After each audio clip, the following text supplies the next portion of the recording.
Leviticus chapter 5. If anyone sins because they do not speak up, when they hear a public charge testify regarding something they have seen or learned about, they will be held responsible. If anyone becomes aware that they are guilty, if they unwittingly touch anything ceremonially unclean, whether the carcass of an unclean animal, wild or domestic, or any of the unclean creature that moves along the ground, they are unaware that they have become unclean, but then they come to realize their guilt. Or if they touch human uncleanness, anything that will make them unclean, even though they are unaware of it, but then they learn of it and realize their guilt. Or if anyone thoughtlessly takes an oath to do anything, whether good or evil, in any matter one might carelessly swear about, even though they are unaware of it, but then they learn of it and realize their guilt. When anyone becomes aware that they are guilty in any of these matters, they must confess in what they have sinned. As a penalty for the sin they have committed, they must bring to the Lord a female lamb or goat from the flock as a sin offering, and the priest shall make atonement for them for their sin. Anyone who cannot afford a lamb is to bring 2 doves or 2 young pigeons to the Lord as a penalty for their sin, one for a sin offering and the other for a burnt offering. They are to bring them to the priest, who shall first offer them the one for the sin offering. He is to wring its head from its neck, not dividing it completely, and to splash some of the blood of the sin offering against the side of the altar. The rest of the blood must be drained out at the base of the altar. It is a sin offering.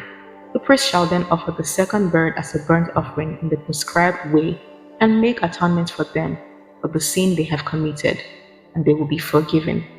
If, however, they cannot afford 2 doves or 2 young pigeons, they are to bring as an offering for their sin 1/10 of an ephah of the finest flour for a sin offering. They must not pour olive oil or put incense on it, because it is a sin offering. They are to bring it to the priest, who shall take a handful of it as a memorial portion and burn it on the altar on top of the offerings made to the Lord by fire. It is a sin offering.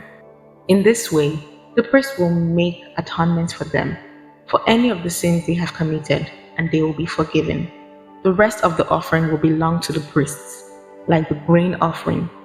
The Lord said to Moses, "When anyone is unfaithful to the Lord by sinning unintentionally in regard to any of the Lord's holy things, they are to bring to the Lord as a penalty a ram from the flock, one without defect and of proper value in silver, according to the sanctuary shekel. It is a guilt offering. They must take restitution for what they failed to do in regard to the holy things, pay an additional penalty of 1/5 of its value and give to the priest. The priest will make atonement for them with the ram as a guilt offering, and they will be forgiven. If anyone sins and does what is forbidden in any of the Lord's commands, even though they do not know it, they are guilty and will be held responsible. They are to bring to the priest as a guilt offering a ram from the flock, one without defect and of the proper value. The priest will make atonement for them for the wrong they have committed unintentionally, and they will be forgiven. It is a guilt offering. They have been guilty of wrongdoing against the Lord." Leviticus chapter 6. The guilt offering. The Lord said to Moses, "If anyone sins and is unfaithful to the Lord by deceiving a neighbor about something entrusted to them or left in their care, or about something stolen, or if they cheat about their neighbor, or if they find lost property and lie about it, or if they swear falsely about any such sin that people may commit, when they sin in any of these ways and realize their guilt, they must return what they have stolen or taken by extortion, or what was entrusted to them, or the lost property they found, or whatever it was that they swore about falsely. They must make restitution in full, add 1/5 of the value to it, and give it all to the owner on the day they present their guilt offering. And as a penalty, they must bring to the priest, that is, to the Lord, their guilt offering, a ram from the flock one without defects and of the proper value. In this way, the priest will make atonement for them before the Lord, and they will be forgiven for any of the things that they did that made them guilty. The burnt offering. The Lord said to Moses, "Give Aaron and his sons this command. These are the regulations for the burnt offering. The burnt offering is to remain on the altar, heard throughout the night, till morning, and the fire must be kept burning on the altar.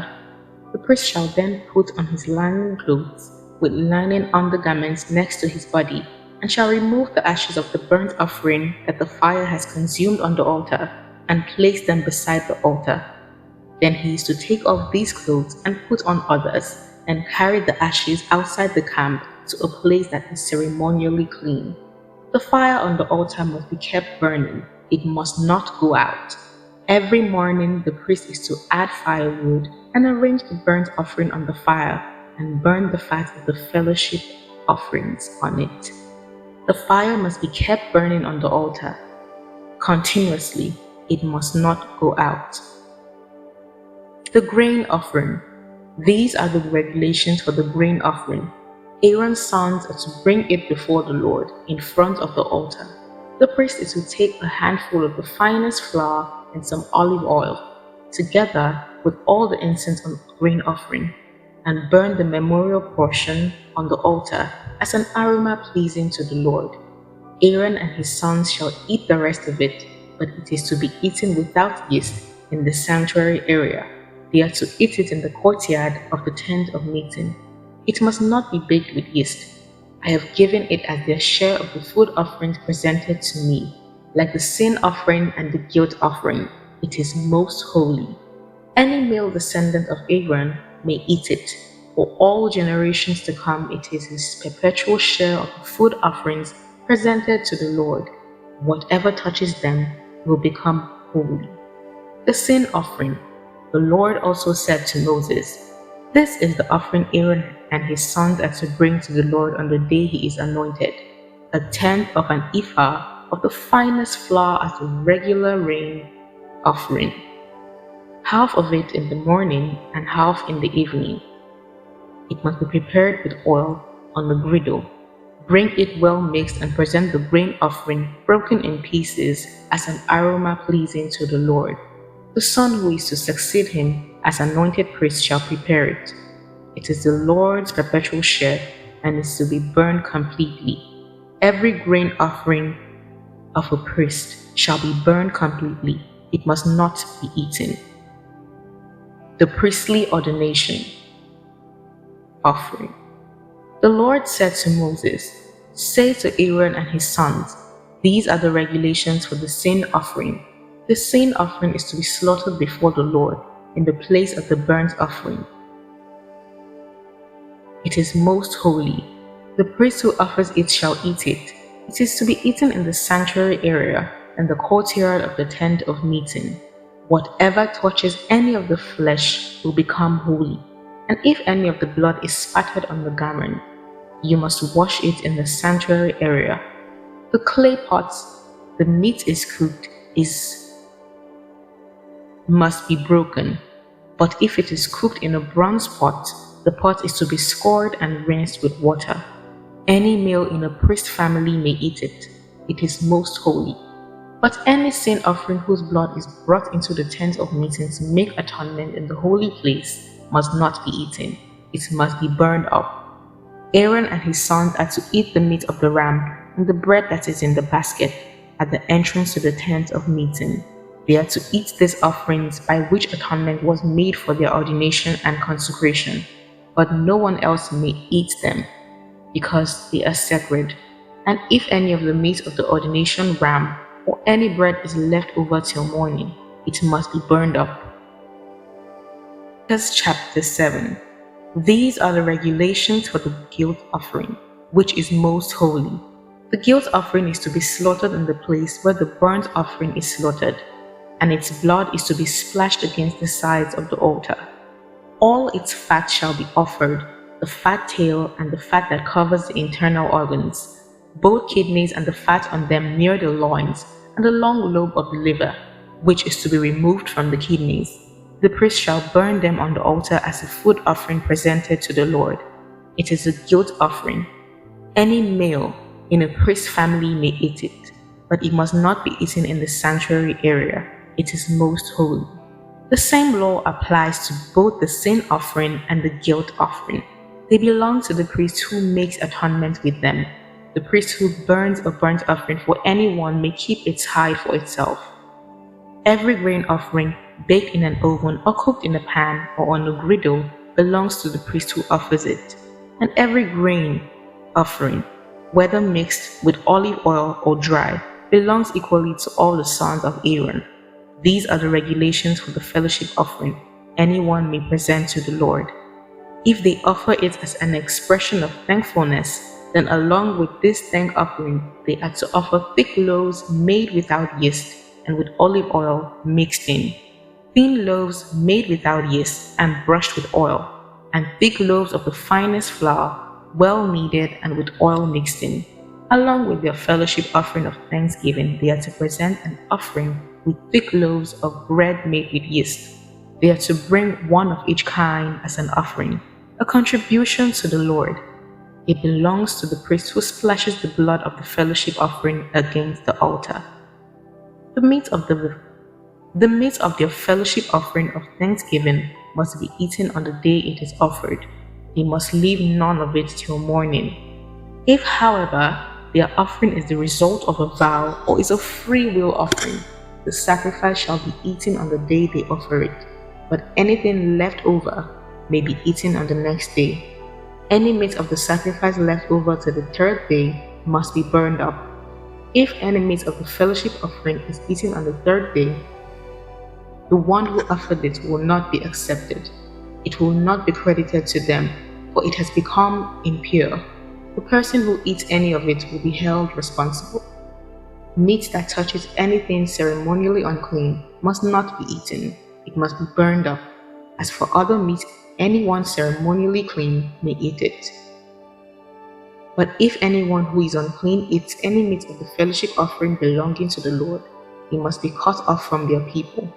Anyone who touches something unclean, whether human uncleanness or an unclean animal, or any unclean creature that moves along the ground, and then eats any of the meat of the fellowship offering belonging to the Lord, must be cut off from their people. The Lord said to Moses, "Say to the Israelites, do not eat any of the fat of cattle, sheep, or goats. The fat of an animal found dead or torn by wild animals may be used for any other purpose, but you must not eat it. Anyone who eats the fat of an animal from which a food offering may be presented to the Lord must be cut off from their people. And wherever you live, you must not eat the blood of any bird or animal. Anyone who eats blood must be cut off from their people." The Lord said to Moses, "Say to the Israelites, anyone who brings a fellowship offering to the Lord is to bring part of it as their sacrifice to the Lord. With their own hands, they are to present the food offering to the Lord. They are to bring the fat together with the breast and wave the breast before the Lord as a wave offering. The priest shall burn the fat on the altar, but the breast belongs to Aaron and his sons. You are to give the right thigh of your fellowship offerings to the priest as a contribution. The son of Aaron who offers the blood and the fat of the fellowship offering shall have the right thigh as his share. From the fellowship offerings of the Israelites, I have taken the breast that is waved and the thigh that is presented, and have given them to Aaron the priest and his sons as their perpetual share from the Israelites. This is the portion of the food offerings presented to the Lord that were allotted to Aaron and his sons on the day they were presented to serve the Lord as priests. On the day they were anointed, the Lord commanded that the Israelites give this to them as their perpetual share for the generations to come. These, then, are the regulations for the burnt offering, the grain offering, the sin offering, the guilt offering, the ordination offering, and the fellowship offering, which the Lord gave Moses at Mount Sinai in the desert of Sinai on the day he commanded the Israelites to bring their offerings to the Lord. This is the soothing word of God. If you enjoyed today's reading, Please like, subscribe, comment what you think, and share with your friends. I would like to see you tomorrow. The Bible continues tomorrow. Same time, same venue. God bless you.